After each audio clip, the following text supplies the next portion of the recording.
I després que aquestes imatges s'hagin fet virals, la policia autonòmica obre una investigació sobre la legalitat dels fets amb la sorpresa de l'Ajuntament, que argumenta que fa 30 anys que això es fa. Per als festers és el correbous més esperat de les festes de Peníscola. I ells no passen perquè nosaltres estàvem quietos, ells veien ahí un muro i tiraven cap enrere. Però esta volta van passar.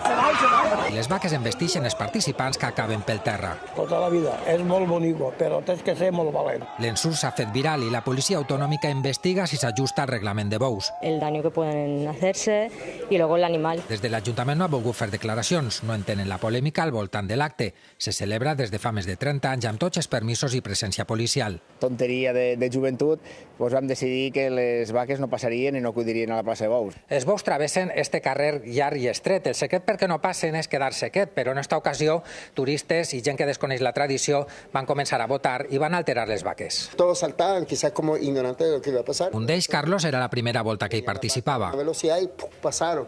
Entonces yo me pude proteger así. La mayoría eran personas que estaban disfrutando del momento quizás por primera vez. El no passaran ara en el punt de mira després d'un estiu amb 8 morts en este tipus d'actes.